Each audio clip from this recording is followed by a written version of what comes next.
They brought Black Hawk military helicopters and more than 100 agents in full tactical gear. The reports of excessive use of force against children is unconscionable. He clearly has decided to declare war on a great American city that has the lowest homicide rate in 60 years.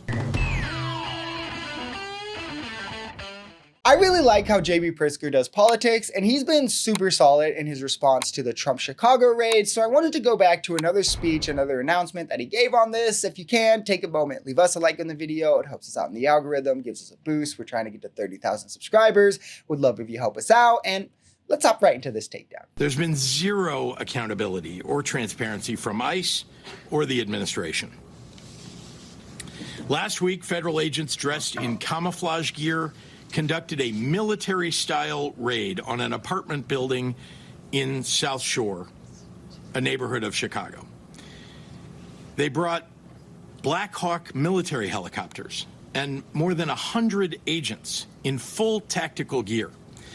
Even though it was supposedly a very dangerous and important mission, they brought dozens of cameras and set them up so that they could film their attack on the building in HD for social media. It's because that's the real goal. And I love that he's aware enough to point it out, right? The real goal is use optics to sell the authoritarianism to your dumb base who's ready to jump behind anything you say and anything you do to own the libs. If it was such a dangerous area, Kristi Noem, one of the highest ranking members in Trump's cabinet, wouldn't be playing Barbie dress up with influencers like Benny Johnson on these raids. They wouldn't have whatever celebrity of the week with them on these raids, Dr. Phil, the Superman guy, etc. They wouldn't have cameras everywhere set up to get excellent B-roll with cameramans putting their lives on the line in these war zones. Every officer mic'd up, ready to give a quote. It kind of gives the game away for anyone with common sense, especially anyone who's ever made content of any kind, right? If this was truly a war zone type of area that required the militarized federal troops, the flashbangs, the Black Hawk helicopters, the zip tying of children that we're seeing, then you would see none of these shenanigans that are coming with it. Instead, it was literally just ICE detaining children and the elderly so they could get a couple sick photos and videos to post on X for their racist base to salivate over. Imagine being a child awakened in the middle of the night by a Black Hawk helicopter landing on your roof.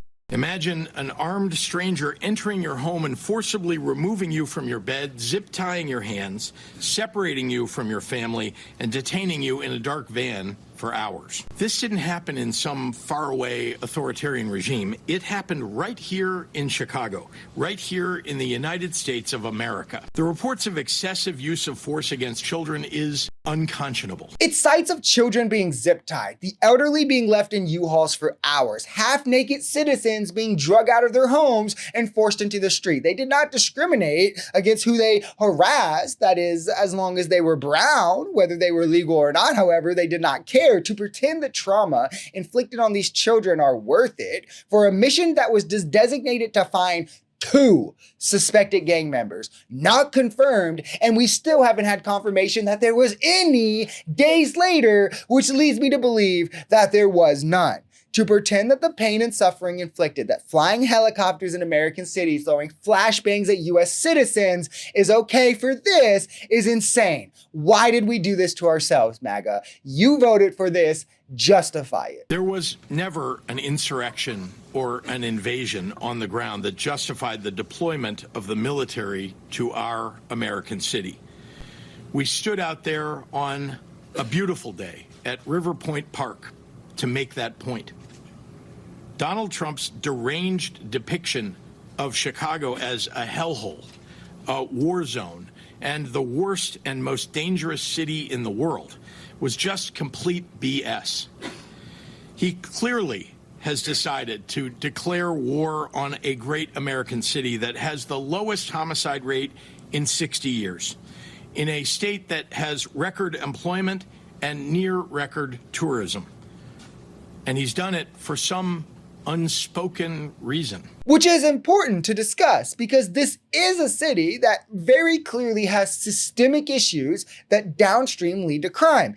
Anyone can and should admit this. But the crime rate has consistently been dropping in Chicago. They were at a historic low for the city, a 60-year low. They're nowhere near the top in terms of deadliest or most criminal cities. So the idea you send these troops to Chicago and not to St. Louis or Birmingham first, on its face ridiculous. On its face shows the partisan nature, but also only one of these cities voted blue, so that's the answer. But also, when you see that measures in Chicago have been working without militarization, without federally overstepping the state, then why would you do it?